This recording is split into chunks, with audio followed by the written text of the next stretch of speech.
السلام عليكم اعزائي، مرحبا بكم في فيديو جديد. وصفة اليوم ان شاء الله غادي تكون عبارة على شباكية البوق او الزلابية الطويلة بطريقة ناجحة 100%.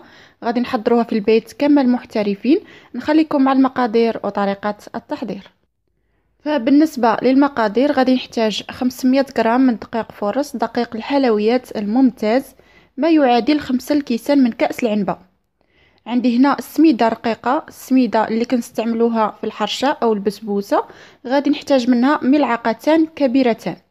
عندي ملعقه صغيره عامره ديال السكر سنيده، ملعقه صغيره عامره ديال القرفه، عندي ربع ملعقه صغيره ملح، كاس عنبه من الزيت ما يعادل 150 مليلتر، وعندي 4 الكيسان من كأس العنبة ديال الماء عادي ما يعادل 650 مليلتر. نبداو بسم الله في طريقة التحضير.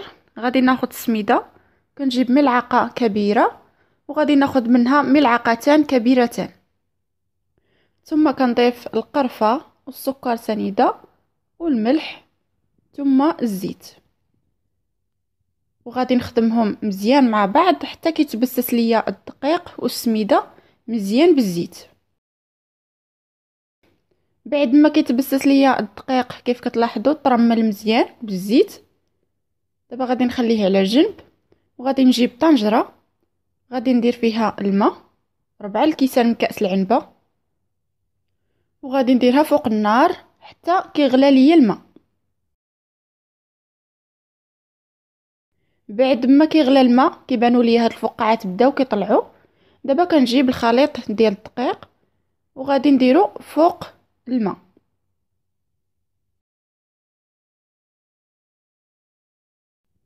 وكنخلط مزيان حتى كينسجم ليا الخليط مع الماء. بعد ما كنشوف الخليط بدا كيتقال ليا صافي كنطفي عليه النار مباشره، ما نخليوش يتقل بزاف. كنحيدو من فوق النار وكنبقى كنخلط فيه باش ما تبقاش ليا شي كرات ديال الدقيق ما مخلطاش، كنخلطو مزيان.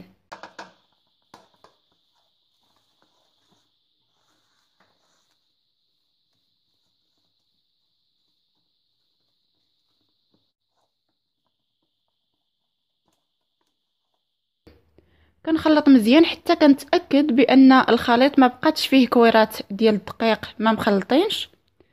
بالنسبه للطريقه باش غادي نشكلوه، غادي نحتاج بوق كبير. ما غاديش نستعملوا هذا البوق اللي كيكون صغير، نستعملوا هذا البوق هذا اللي كيكون كبير. وهنا يمكن لكم تخرجوها غير بالبوق، ويمكن لكم كذلك تعمروها في الجيب وتخرجوها بجيب الحلواني. انا هنا غادي نستعمل الجيب الحلواني. غادي نعمرو بالعجين، العجينه دافيه ماشي سخونه بزاف، وما نخليوهاش حتى كتبرد وكتنشف. مباشره بعد ما كنخلطوها مزيان كنعمروها في الجيب اولا كنبداو نشكلوها بالبوق عادي. كناخذ بلاطو وغادي نبدا كنخرج في الحلوى على هذا الشكل هذا. نقدروا نديروها على حسب الطول اللي بغينا، بغيتوها قصيره ديروها قصيره، بغيتوها طويله ديروها طويله كيف ما بغيتو. غادي نستمر حتى كنخرج الحلوى اللي عندي كامله على هذا الشكل هذا، وغادي نخليها في البلاطو كتنشف. ما غاديش نغطيها، نخليها عريانه غير هنا في المطبخ. غادي نخليها مده ساعه كامله حتى كتنشف شويه وكتقبط راسها، عاد ندوزو باش نقليوها. بعد ما خليت الحلوى الزلابيه مده ساعه كامله حتى نشفات مزيان، هنا خديت الزيت ودرته فوق النار. الزيت يكون غزير، نتسناو على الزيت حتى كيسخن مزيان. وهنا عندي العسل، عسل يكون دافي. كنجيب الحلوى اللي كيف كتلاحظوا كتكون نشفات، وغادي نبدا كنحط في الزيت اللي كتكون سخونه مزيان. بعد ما كتسخن الزيت مزيان مزيان كنقصوا عليها النار، كنخليوها متوسطه ما تكونش عاليه بزاف باش ماشي بسرعه تحمر لينا وتبقى خضره من الداخل، وما تكونش ناقصه بزاف.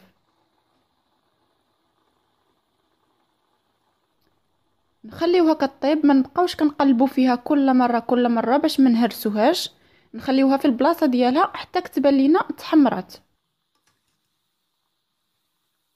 بعد ما كطيب وكتحمر صافي غادي نهزها ونديرها مباشره في العسل اللي كيكون كذلك دافي.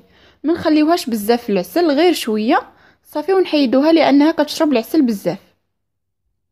وصافي غادي نستمر حتى كنسالي الحلوى اللي عندي كامله بالقلي وبالتعسال ونشوفوها في شكلها النهائي.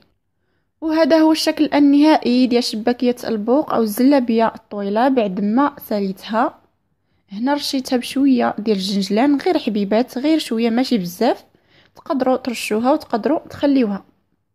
من الداخل ديالها كتكون على هذا الشكل هذا كيف كتلاحظوا، كتكون مقرمشه من الخارج، مقرمشه مزيان، ومن الداخل ديالها كتكون معلكه ورطبه. كنتمنى تجربوها وتعجبكم.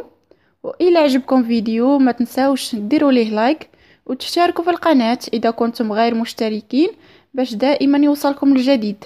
الى اللقاء.